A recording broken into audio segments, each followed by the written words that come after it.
नमस्कार। आज हम हिंदू पौराणिक कथाओं के दो बहुत महत्वपूर्ण किरदारों पर बात करेंगे, कल्की और कली। जी। और हमारे पास जो भी स्रोत हैं, जैसे पुराण है, महाभारत है, हम उनके आधार पर ही समझने की कोशिश करेंगे। हाँ, कि ये किरदार कौन है, इनके बीच का जो टकराव है और उसका मतलब महत्व क्या है। बिल्कुल। लेकिन शुरू करने से पहले एक बात साफ कर दें जो बहुत जरूरी है। कई बार लोग देवी काली और राक्षस कली में थोड़ा कंफ्यूज हो जाते हैं। हाँ, ये होता है, नाम थोड़े मिलते जुलते हैं। बिल्कुल। तो देवी काली एक शक्तिशाली देवी हैं, वो अलग हैं। हम आज बात कर रहे हैं कली पुरुष की। जी, जो एक पुरुष राक्षस है और कलयुग यानी इस वर्तमान युग का प्रतीक या स्वामी कह सकते हैं। तो चलिए इन्हीं स्रोतों को थोड़ा और खोलते हैं, देखते हैं क्या मिलता है। पहले कली की ही बात करते हैं। कौन है ये कली? कली को अधर्म और पाप का साकार रूप माना गया है, जैसे बुराई का एक जीता जागता चेहरा। अच्छा। वो इस युग का स्वामी है, कलयुग का। और उसकी उत्पत्ति की कहानियां भी अलग अलग है। कुछ कहते हैं समुद्र मंथन के विष से, हलाहल से। ओहो, हलाहल विष से। हाँ, या फिर कुछ मानते हैं कि ब्रह्मा की पीठ से जो राक्षस पैदा हुए उनके वंश से है। उसका रूप भी मतलब काफी भयानक बताया गया है, काला धुएं जैसा। और बड़ी जीव वाला भी है ना? जी हाँ, बड़ी जीव वाला, डरावना। तो ये सिर्फ एक मतलब एब्स्ट्रैक्ट कॉन्सेप्ट नहीं है बुराई का, ये एक बाकायदा किरदार है। हाँ, पर ये करता क्या है, मतलब कैसे फैलाता है बुराई? देखिए दिलचस्प बात यह है कि वो शायद सीधे सीधे हमला नहीं करता। ओहो। उसका तरीका ज्यादा सटल है। अच्छा। कैसे? वो लोगों के मन में घुसता है, उनके विचारों को प्रभावित करता है, उन्हें पाप की तरफ, गलत कामों की तरफ धकेलता है। एक कहानी है राजा परीक्षित की। उन्होंने कली को पकड़ा था, पर फिर उसे रहने के लिए 5 जगह दे दी। 5 जगह? कौन सी? जहां जुआ खेला जाता हो, जहां शराब पी जाती हो, वेश्यावृत्ति हो, पशुओं की हिंसा हो। और 5वां था सोना। सोना। ये थोड़ा चौंकाता है, और सोना तो कीमती चीज है। बिल्कुल, यही तो बात है। सोना मूल्यवान है, पर क्योंकि कली का वास वहां माना गया, इसलिए कुछ ग्रंथ कहते हैं कि वो सोने को भी दूषित कर सकता है। मतलब लोभ पैदा करके, झगड़े करवा के। अच्छा, तो अच्छी चीजों में भी बुराई का पोटेंशियल ले आता है ये। हाँ बिल्कुल। और उसकी पत्नी का नाम भी बताया गया है, अलक्ष्मी, यानी दुर्भाग्य की देवी। और उसके सेनापति, मैंने सुना वो भी बड़े खतरनाक थे। जी, 2 भाई थे जुड़वा, कोका और विकोका।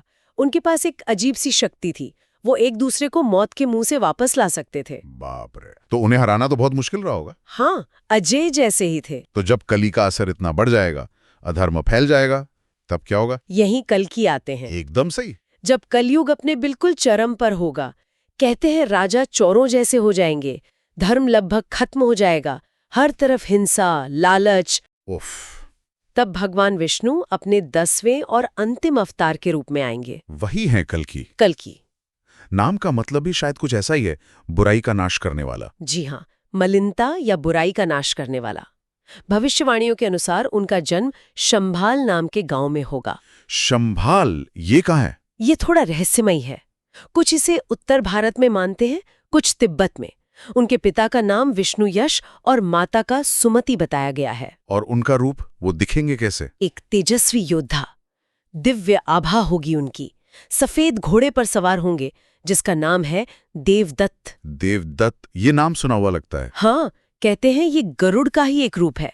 और उनके हाथ में एक चमकती हुई तलवार होगी, नंदक या कुछ जगह रत्नमारू भी कहते हैं। जबरदस्त। और उन्हें शक्ति कैसे मिलेगी? क्या उन्हें कोई ट्रेनिंग देगा? हाँ, उन्हें चिरंजीवी प्रशिक्षित करेंगे, मतलब जो अमर हैं। जैसे भगवान परशुराम उन्हें युद्ध कला सिखाएंगे। अच्छा, परशुराम खुद? जी, और हनुमान जी उन्हें सिद्धियां देंगे। कहते हैं भगवान शिव भी उन्हें वरदान देंगे। शिव जी क्या देंगे वो? अपनी दिव्य तलवार, वही घोड़ा देवदत्त। हाँ। और एक तोता भी, शुक नाम का। तोता? उसका क्या काम? कहते हैं उस तोते को भूत, वर्तमान, भविष्य सब पता होगा। वो कल्कि की मदद करेगा। कल्कि में अष्ट सिद्धियां होंगी, बहुत बल होगा और सही गलत पहचानने की अद्भुत क्षमता।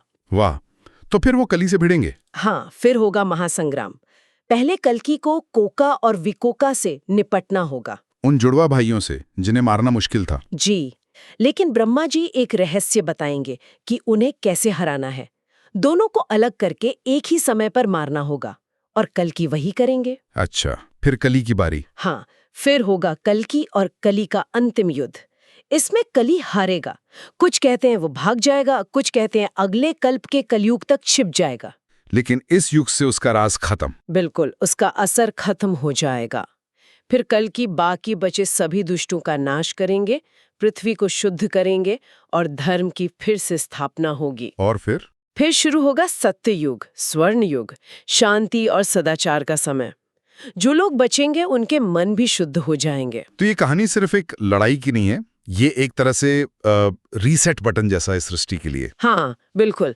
अंधकार हटेगा, प्रकाश आएगा, व्यवस्था लौटेगी और इसका जो सिंबोलिज्म है वो आज भी कितना रेलेवेंट है ना? सही कहा। वो कली के 5 वास, जुआ, शराब, व्यभिचार, हिंसा, सोना मतलब लोभ, ये आज की समस्याएं भी तो हैं। बिल्कुल। और कल्कि की तलवार ज्ञान की प्रतीक है, घोड़ा पवित्रता का। ये लड़ाई तो शायद हम सबके अंदर भी चलती रहती है, अच्छे और बुरे की। ये बात तो है। अच्छा, एक और चीज जो मुझे स्रोतों में दिलचस्प लगी वो है 7 चिरंजीवियों का जिक्र। हाँ, अश्वत्थामा, बलि, व्यास, हनुमान, विभीषण, कृपाचार्य और परशुराम। हाँ, ये अमर प्राणी।